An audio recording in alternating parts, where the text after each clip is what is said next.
অনেকেই ইনবক্সে কমেন্টে এবং ফোন করে আমাদেরকে বলেন যে স্যার আপনার ভিডিওগুলো দেখে আমরা অনেক উপকৃত হয়েছি, আগে ইংলিশ পারতাম না, এখন আলহামদুলিল্লাহ ভালো পারি, কিংবা অনেকটাই শিখে গেছি।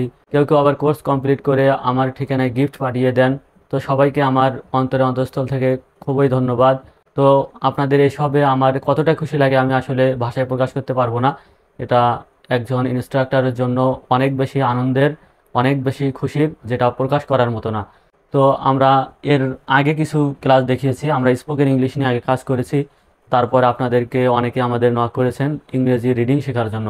সেই রিডিং শেখার ভিডিও আমরা আলহামদুলিল্লাহ অনেকগুলো আপলোড করেছি। তারপর অনেকে আবার বলেছেন যে আমরা ইংরেজিতে এসএমএস করতে পারি না বা বাংলাভাবে এসএমএস করতে পারি না, সেই সমস্যা।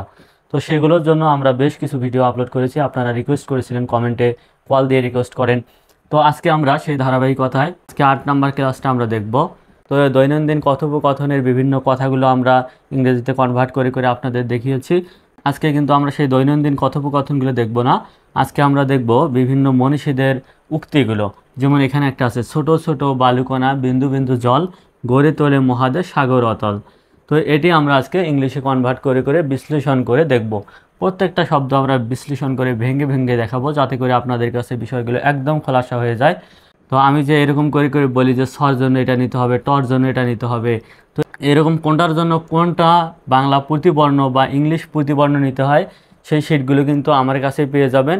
সেগুলো নেওয়ার জন্য এই নাম্বারে যোগাযোগ করবেন। এই নাম্বারে হোয়াটসঅ্যাপ খোলা আছে, ইমো খোলা আছে, হোয়াটসঅ্যাপে অথবা ইমোতে নক দিবেন, আপনারা সেই শিটগুলো পেয়ে যাবেন। তো এখানে দেখুন, প্রথমে আমরা শুরু করছি, ছোট ছোট বালুকণা বিন্দু বিন্দু জল। স আছে, সর জন্য CHH নেওয়া যায় অথবা এসও নেওয়া যায়, আপনারা যে কোনো একটা নিতে পারেন। CHH অথবা এস নিতে পারেন সর জন্য। আর এই ওকারের জন্য ও, টর জন্য টি। তো CHHOT বা SOT এইভাবে নেওয়া যাবে। তো এটা কিন্তু SOT শর্ট হয়, CHHOT এটাও কিন্তু শর্ট হলো। যদিও বা বাংলাতে এখানে স ওকার ট দেওয়া আছে, কিন্তু এটা আমরা বাংলায় ছোট উচ্চারণ করি না, ছোট উচ্চারণ করি, অর্থাৎ এখানে টর সাথে ওকার সাউন্ড আছে। তো ওকার সাউন্ডের জন্য ইংলিশে ও নিতে হবে, যদিও বা এখানে ওকার দেওয়া লাগেনি, কিন্তু ইংলিশে সরাসরি ও দিতে হবে। CHHOTO ছোটো অথবা SOTO ছোটো, এই দুইটা যে কোনো একভাবে আপনারা ছোটো বানানটা লিখতে পারেন। তো আবারও যেহেতু ছোটো বানানটা আছে, এটা আমরা আবার এইভাবে লিখি, CHHOTO ছোটো। এবার আছে বালুকণা। এই বর জন্য বি, আকারের জন্য এ, লর জন্য এল, রস্বইকারের জন্য ইউ, BALU বালু। কণা, কর জন্য কে, দন্ত নর জন্য কর জন্য কে। এবার একটা ভাওয়াল হিসেবে আমরা ও নেব। মূর্ধন্য দন্তন্য দুটোর জন্য এন নিতে হয়, আর এই আকারের জন্য এ, KONA কণা। এবার কমা আছে একটা, কমাটা আমরা দিয়ে দিলাম। বিন্দু, বর জন্য বি, রস্বইকারের জন্য আই, দন্ত নয় দ। এখানে যে যুক্ত বর্ণটা আছে সেটা হলো দন্ত নয় দ। তো প্রথমে আছে দন্ত ন, দন্ত নর জন্য এন, আর এই দর জন্য ডি, আর এই রস্বইকারের জন্য ইউ, BIN বিন, DU দু, বিন্দু। আবার বিন্দু আছে, আবার এটাই আমরা লিখব BIN বিন, DU দু, বিন্দু।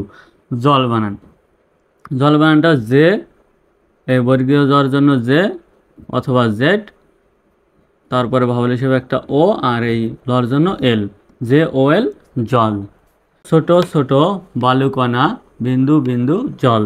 এরপরে দেখেন, এরপর আছে গড়ে তোলে মহাদেশ সাগর অতল।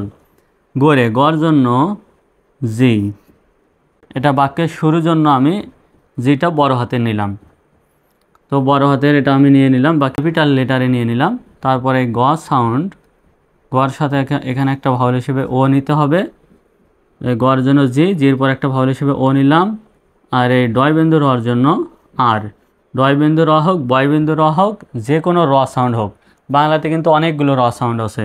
বয় বিন্দু র, অনেকে বয় শূন্য র বলে। বর নিচে এখানে যে চিহ্নটা এটা হলো বিন্দু, আমরা বলি বয় শূন্য। যদি বয় শূন্য হতো এরকম হতো, এরকম শূন্যের মাঝে কিন্তু ফাঁকা থাকে, আর বিন্দুর মাঝে কোনো ফাঁকা থাকে না, এটাকে বিন্দু বলা হয়, এটা শূন্য না। তাই বয় শূন্য র, ডয় শূন্য র, ঢয় শূন্য র এরকম না। বয় বিন্দু র, এটা হলো সঠিক উচ্চারণ। ডর নিচে বিন্দু দিলে হবে ডয় বিন্দু র, ঢর নিচে বিন্দু দিলে হবে ঢয় বিন্দু র। বাংলাতে আরও র সাউন্ড হলো রেফ আছে, র ফালা আছে। তো এই সবগুলোর জন্য ইংরেজিতে একটাই প্রতিবর্ণ, সেটা হলো আর। তো এই ডয় বিন্দু রর জন্য আমরা আর নিলাম, আর একারের জন্য ই। জি ও গো আর ই রে, গোরে তোলে। তর জন্য টি, ওকারের জন্য ও, তর জন্য এল, আর একারের জন্য ই। টি টি ও তো, এল ই লে, তোলে। মহাদেশ, মর জন্য এম, বাহুল হিসেবে একটা ও নিলাম, হর জন্য এইচ, একারের জন্য এ, এম ও এইচ এ, মহা। এম এ এইচ এ এইভাবে না দিয়ে আপনারা এখানে একটা ভাউল হিসেবে ও অথবা এ নেবেন। এম ও ম এইচ এ হা, মহা। দর জন্য ডি, একারের জন্য ই, তালব্যস্বর জন্য এস এইচ নিতে হয়, যেটা আমার শিটে লেখা আছে। এগুলো সব শিটে লেখা আছে যে কোনটার জন্য কোন প্রতিবর্ণ নিতে হবে। শিটটা নেওয়ার জন্য এই নাম্বারে যোগাযোগ করবেন। এটাতে হোয়াটসঅ্যাপ এবং ইমো আছে। মহাদেশ, সাগর, দ্বন্দ্ব স্বর জন্য এস, আকারের জন্য এ, গর জন্য জি,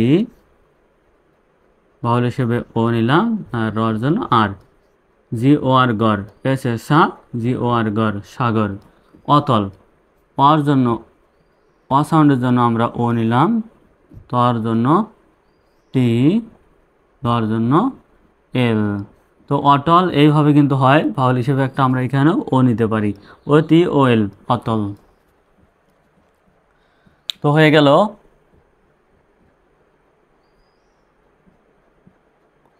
গড়ে তোলে, মহাদেশ, সাগর, অতল। এরপরে আমরা আরও একটি মনীষীদের উক্তি দেখব। তুমি আমাকে শিক্ষিত মা দাও, আমি তোমাকে শিক্ষিত জাতি দেব। তো দেখুন, তর জন্য টি, রসইকারের জন্য ইউ, মর জন্য এম, রসইকারের জন্য I. T U M I, তুমি আমাকে। আসাউন্ডের জন্য এ, মর জন্য এম, আকারের জন্য এ, পর জন্য কে, আর একারের জন্য ই। আমাকে, এ এম এ, আমাকে, ই কে, আমাকে। তালব্যস্বর জন্য এস এইচ, রসইকারের জন্য আই, যুক্ত খাওয়ার জন্য double K H I. S H K, শিখ, কে এইচ আই, খি, শিক্ষি। তার জন্য টি। তার কারণ হলো এখানে যে যুক্ত বর্ণটা যুক্ত খ, আমরা অনেকে যুদ্ধ খ বলি, এটা সঠিক উচ্চারণ হলো যুক্ত খ। তো এই যুক্ত খর মধ্যে কিন্তু ক আর মূর্ধন্য স থাকে।